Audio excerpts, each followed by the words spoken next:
call the member for Ryde. Thank you, Speaker. In just over a month's time, the state government will deliver its second budget since the election. And I wanted to take this opportunity this evening to put on the record a number of concerns and also a wish list of sorts for the community of Ryde. Since my election and the election in 2023, my community in Ryde has suffered from a suite of broken promises, poor policy outcomes and chronic underinvestment in what we all know is a substantial growth area in Sydney. This has been exacerbated by a dogged pursuit of short-term political wins rather than a sustainable long-term outcome, the very thing that we need in a place like Ryde. Without putting too fine of a political point on it, I note that it is only the second budget, and so this budget in 2024 is an opportunity to correct that record, to restore confidence in good government that is future-focused and able to set aside partisan politics. To date, this government has given every impression to those in communities like Ryde that didn't vote Labor that they should be punished. This is wrong on any objective measure and unbecoming of a government elected on a self-described platform of integrity. In the seat of Ryde alone, we are racking up a number of broken election commitments, and I want to walk through them briefly. Number one, and most egregious of all, was the promise before the election to save TG Milner, something that in recent times this government has walked back a 180-degree backflip on their position pre-election.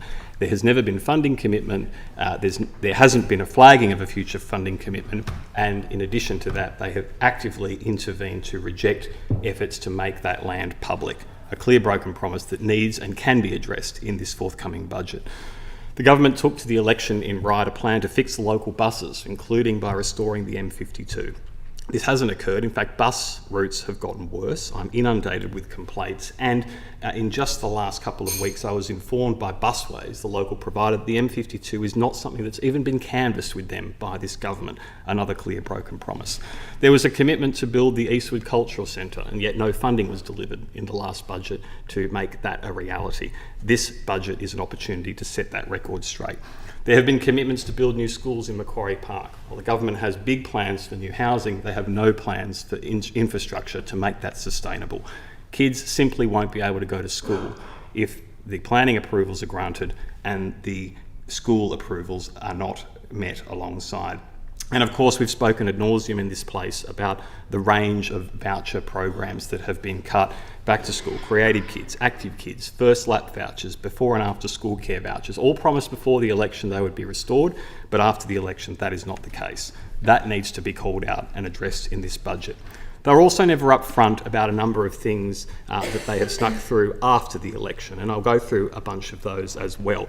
The single largest rezoning in our history, including 8,000 apartments in Macquarie Park, never mentioned before the election, and yet after the election they try to impose that without any sustaining infrastructure.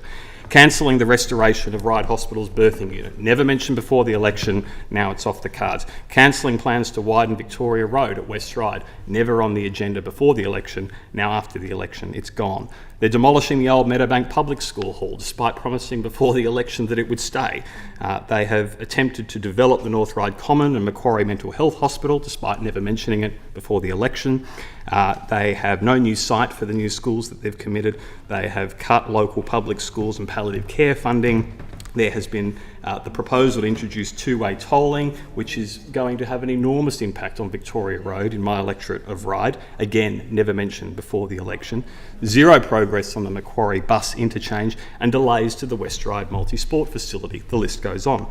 And then there are the things that we need that haven't been even planned yet. Funding for the Northern Centre's safety program to help women who escape domestic violence stay away. New police and fire stations in Eastwood. New MRI, mental health and dialysis services for Ryde Hospital. An additional school to accommodate their state-led planning reforms and growth. We need conversion of the old Sydney water facility in West Ryde to make community use, not yet another development or sale. We need a strategy to upgrade the Blackson and Balaclava Road after the federal Labor government cut funding from that important project.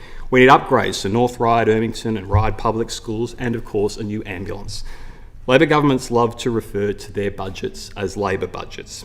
I'd rather they deliver a state budget where all citizens, regardless of age, gender, culture, profession or the political stripes of their local member, are treated fairly and with respect.